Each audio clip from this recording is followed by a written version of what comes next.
చాలామంది ప్రజల్లో చాలామంది ఏమనుకుంటున్నారంటే 14 ఏండ్ల చంద్రబాబు నాయుడు పాలన వరెస్ట్‌గా ఉంది. 5 ఏండ్ల పాలన జగనన్న పాలన ఎవరెస్ట్‌గా ఉందంటే ప్రతి ఒక్కరు ప్రజలులోనూ ఇదే మాటే వస్తుందంటే 14 ఏండ్లు సీఎంగా ఉండే చంద్రబాబు నాయుడు, 40 ఏండ్లు రాజకీయం ఉన్న చంద్రబాబు నాయుడు వేస్ట్ ఫెలో. నా 5 ఏండ్లు అసలు రాజకీయ అనుభవం లేకపోయినా కూడా సీఎంగా చేసి జగన్మోహన్ రెడ్డి ఈరోజు ఎవరెస్ట్ స్థానానికి ఎక్కి ప్రజలు గుండెల్లో ఉండిపోయాడు.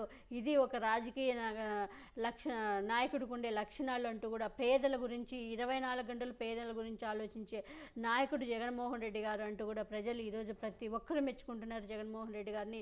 చంద్రబాబు నాయుడు అధికారంలో ఉన్నప్పుడల్లా ఎవరెవరికి భూములు దోచిపెడదామా, ఎలా దోచుకుందామా, అభివృద్ధి పేరుతో ఎంత దుర్మార్గం అభివృద్ధి అని ఒక పచ్చ మీడియాని అడ్డం పెట్టుకొని అభివృద్ధి అని చెప్పి ఒక ఊదరగొట్టి ఎంత సొమ్ము భూములు దోచుకున్నారో అందరికీ ఇప్పుడు చాలా అర్థమవుతుంది పేద ప్రజలకి అంటూ కూడా చాలామంది ఇప్పుడు ఎవరిని కదిలించినా కూడా ఇదే చెప్తున్నారు.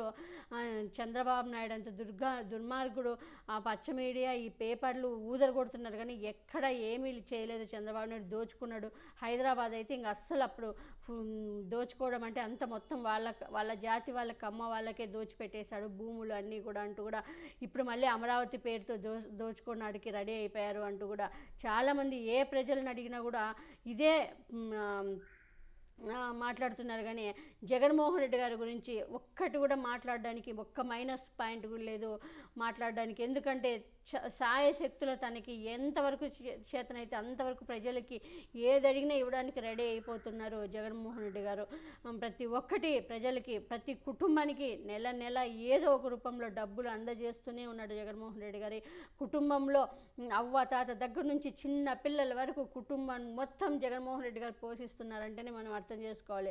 అట్లా దగ్గరగా 3,50,00,000 మందిని జగన్మోహన్ రెడ్డి గారికి ఏపీలో లబ్ధి పొంది మనకు ఉండేదే 4 కోట్ల ఓట్లు మనకు ఉంటే మన ఏపీలో 3,50,00,000 కుటుంబాలు మనకి లబ్ధి పొందుతున్నారంటేనే మనం అర్థం చేసుకోవాలి. జగన్మోహన్ రెడ్డి గారు ఈ కులము మతము రాజకీయం ఏమి చూడుకోకుండా ఎంత మంచి పరిపాలన చేస్తున్నారు. ఇది నిజంగా మీరు ఒక ఆలోచించుకొని ఏదైనా కానీ మీరు నిర్ణయాలు తీసుకోండి. తొందరపాటు మీరు ఆగంగా అంటారు కదా, కేసీఆర్ గారు చెప్పారు కదా, ఆగంగా మీరు ఓటేయకండి అని అలాగే మీరు కూడా అంతే ఆలోచించుకొని ఓటేయండి.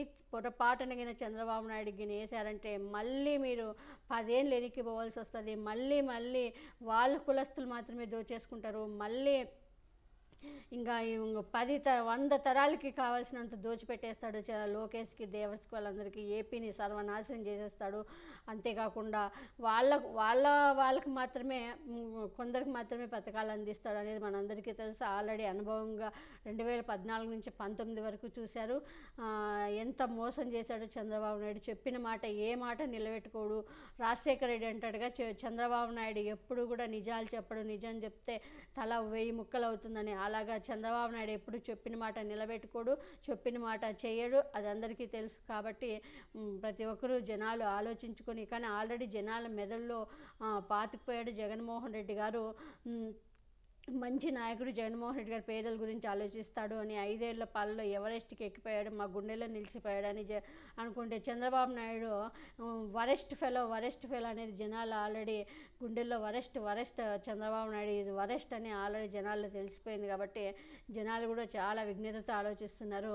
కాబట్టి చంద్రబాబు నాయుడిని ఈసారి కూడా తరిమి ఈసారి 23 కాదు కదా, సింగిల్ డిజిట్ కూడా వస్తుందో రాదో అని చాలామంది మేధావులు మాట్లాడుతున్నారు. అందరూ ఎక్కడ ఏ విలేజ్లో వెళ్ళినా ప్రజలు ఇలాగే మాట్లాడుకుంటూ ఉన్నారు.